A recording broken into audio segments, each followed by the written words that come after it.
Adam, sang manusia modern pertama, adalah makhluk surga. Segala kebutuhannya tersedia di sana, termasuk Hawa, istrinya yang dicipta dari jenis yang sama.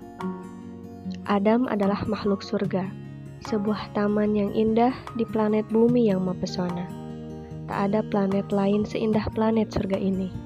Gunung, daratan, dan samudera, atmosfer kokoh yang menyejukkan dari terik sang surya. Mata air dan sungai mengalir di seluruh penjuru bumi, lembah dan ngarai, pepohonan dan buah-buahan bergelantungan di mana-mana.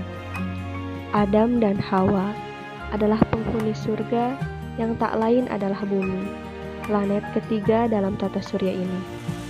Nikmat surga hanya terasa bagi mereka yang bisa menata hati dalam ketaatan dan keikhlasan, mengharap rahmat dan karunia Allah, bukan mereka yang suka membangkang atau siapa saja yang suka menentang fitrahnya sendiri. Iblis adalah sang pemimpin bagi siapa saja yang ingin keluar dari surga, keluar dari fitrah kemanusiaannya, menuju derita neraka yang menyala-nyala. Karena iblis adalah api yang membara, sedangkan manusia adalah air dan saripati tanah. Ya, iblis adalah neraka, sedangkan manusia adalah surga. Syajaratul Khuldi adalah pohon kekekalan dan kerajaan yang tidak akan musnah. Begitu kata setan saat membujuk manusia untuk membangkang kepadanya. Padahal Allah melarang mendekatinya, apalagi memakannya.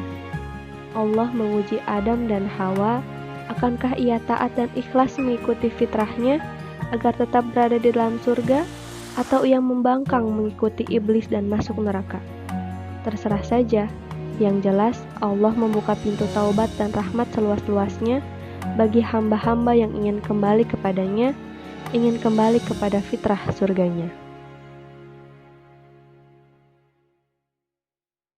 Halo, Assalamualaikum teman-teman. Apa kabar hari ini? Semoga sehat selalu. Nah, pada hari ini Fajria akan mereview sebuah buku yang berjudul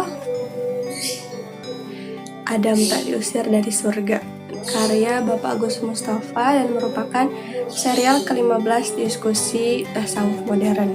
Yang ada di judulnya ini menarik ya, Adam Tak Diusir Dari Surga. Kok bisa? Oke, langsung aja daripada penasaran, kita kupas buku ini. Puisi yang dibacakan di awal menggambarkan sedikitnya isi dari buku ini. Misteri seputar asal-usul drama kehidupan manusia, percakapan Allah dengan para malaikat, iblis, Adam dan Hawa, dan berbagai peristiwa di sekitarnya yang menjadi pelajaran tentang kehidupan.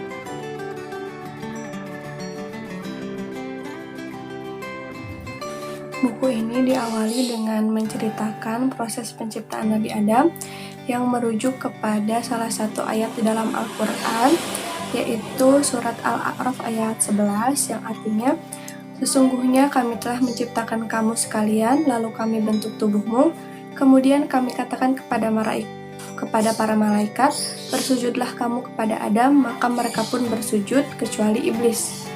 Dia tidak termasuk mereka yang bersujud.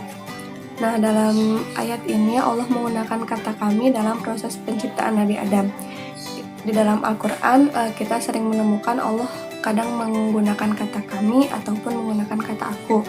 Nah, berdasarkan sudut pandang zatnya, sebetulnya tidak ada bedanya antara Allah menggunakan kata kami dan menggunakan kata aku gitu, karena Allah meliputi segala sesuatu dan tidak terbatas pada ruang tertentu gitu. Dari sudut pandang operasionalnya, jika Allah menggunakan kata aku, berarti Allah menunjukkan kekuasaannya yang mutlak dan tunggal gitu, menunjukkan keesaannya. Sementara ketika Allah menggunakan kata kami, itu berarti Allah melibatkan beberapa pihak lain gitu dalam suatu proses tertentu. Nah, di sini proses penciptaan Nabi Adam yang menggunakan kata kami, itu berarti Allah melibatkan pihak-pihak lain dalam proses penciptaan Nabi Adam. Kemudian di dalam surat Al-An'am ayat 98 yang artinya, dan dialah yang menciptakan kamu dari diri yang satu, maka ada tempat tetap dan tempat simpanan. Sesungguhnya telah kami jelaskan tanda-tanda kebesaran kami kepada orang-orang yang mengetahui. Nah, jadi menurut Quran Surat Al-An'am ayat 98 ini, manusia itu berasal dari diri yang satu atau nafsin wahidah. Nah, yang kemudian di sini juga diceritakan ada tempat tetap dan tempat simpanan. Nah, para mufassirin sebagian menafsirkannya bahwa tempat tetap ini adalah asal sperma dan ovum, kemudian tempat simpanan ini adalah rahim wanita. Nah, jadi yang dimaksud dengan nafsin wahidah atau satu diri ini adalah stem cell, di mana stem cell ini merupakan hasil dari bersatunya antara sel sperma dan ovum yang merupakan cikal bakal dari seluruh manusia, baik laki-laki maupun perempuan. Begitulah diceritakan proses penciptaan Nabi Adam ini sama seperti proses penciptaan manusia pada umumnya, yaitu berasal dari stem cell yang merupakan gabungan antara sel sperma dari ayahnya dan sel telur dari ibunya. Begitu pula dengan proses penciptaan Siti Hawa, gitu. Sama seperti Nabi Adam yang terlahir dari kedua orang tuanya dari spesies yang disebut dengan spesies Al-Bashar.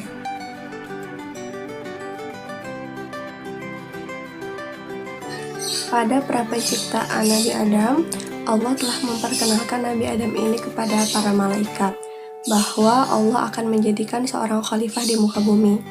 Kemudian malaikat sempat meragukan dan mempertanyakan rencana Allah tentang menjadikan Nabi Adam sebagai seorang khalifah di muka bumi. Ada dua hal yang diragukan oleh malaikat terhadap Nabi Adam. Yang pertama, diperkirakan Nabi Adam dan keturunannya ini bakal berbuat kerusakan di muka bumi. Kemudian yang kedua, Nabi Adam dan keturunannya bakal saling berbunuh-bunuhan nantinya. Nah, keraguan malaikat ini juga menyulut pertanyaan di benak kita. Apakah malaikat memang memiliki kemampuan untuk mengetahui masa depan, ataukah memang sudah ada makhluk sebelumnya yang seperti Nabi Adam yang berbuat kerusakan dan saling berbunuh-bunuhan? Keduanya bisa saja terjadi. Yang pertama, karena malaikat merupakan makhluk berdimensi tinggi, sehingga malaikat bisa mengetahui keadaan alam dengan dimensi yang lebih rendah dengan skala waktu yang lebih luas, atau malaikat bisa mengetahui masa depan dari Nabi Adam dan keturunannya. Kemudian kondisi ini juga pernah dialami oleh Rasulullah pada peristiwa Mi'raj, di mana Rasulullah mengetahui mengenai surga dan neraka karena Rasulullah berada di dimensi yang lebih tinggi. Yang kedua, malaikat meragukan Nabi Adam karena memang sebelumnya sudah ada makhluk yang menyerupai Nabi Adam yang mengisi kehidupan di muka bumi. Jadi ada spesies manusia purba atau disebut Al-Bashar yang berperadaban sangat rendah, sehingga malaikat meragukan kemampuan Adam ini untuk menjadi seorang khalifah. Dan untuk menjawab keraguan malaikat kepada Nabi Adam, Allah lantas memberikan ujian kepada Nabi Adam untuk membuktikan bahwa Nabi Adam ini berbeda dengan Al-Bashar purba yang hidup pada zaman itu. Maka Allah pun mengajarkan ilmu pengetahuan terkait dengan peradaban kepada Nabi Adam. Kemudian ketika Allah mengajarkan nama-nama benda seluruhnya kepada Nabi Adam, malaikat tidak mampu melakukan hal yang sama. Mereka menjawab bahwa tidak ada yang kami ketahui selain apa yang engkau ajarkan.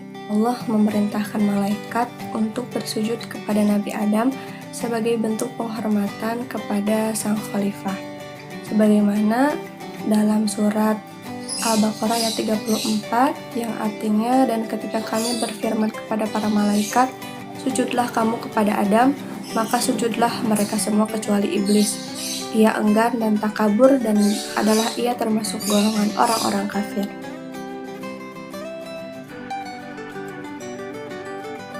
Ketika Allah memerintahkan Nabi Adam untuk mendiami surga bersama istrinya, Siti Hawa, apa yang terbayang di benak kita?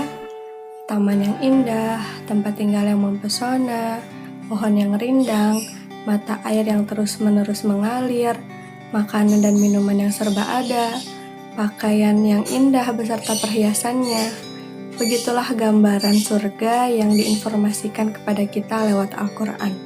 Para penghuni surga bisa dengan bebas memilih apa yang mereka mau, apa yang mereka inginkan, dan apa yang mereka kehendaki. Al-Quran menggambarkan kenikmatan surga dengan parameter duniawi. Makanan, minuman, pakaian, dan perhiasan. Hal tersebut mengindikasikan bahwa surga itu berada di muka bumi. Kerancuan bahwa surga itu seakan-akan jauh dari bumi, dan keberadaan Nabi Adam di surga dan permukaan bumi ini adalah dua tempat yang berbeda, padahal sama. Jadi waktu Nabi Adam tinggal di surga ini bersamaan juga dengan Nabi Adam tinggal di bumi. Sehingga ketika Nabi Adam keluar dari surga yang berupa taman ini, ya tetap saja bahwa Nabi Adam ini tetap berada di planet bernama bumi.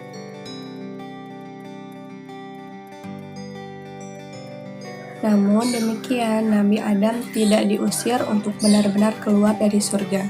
Ia hanya disuruh turun. Itu artinya bahwa surga bukanlah tempat yang diharamkan untuk Nabi Adam dan anak cucunya.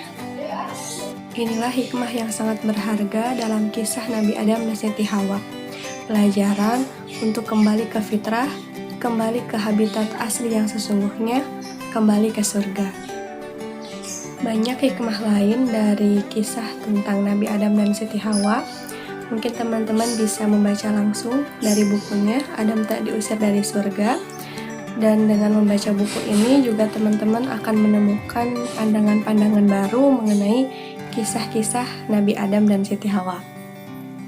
Cukup sekian yang dapat Fajriah sampaikan, semoga bermanfaat dan buku ini bisa menjadi salah satu list buku bacaan untuk teman-teman. Terima kasih atas perhatiannya, semoga harinya menyenangkan. Wassalamualaikum warahmatullahi wabarakatuh.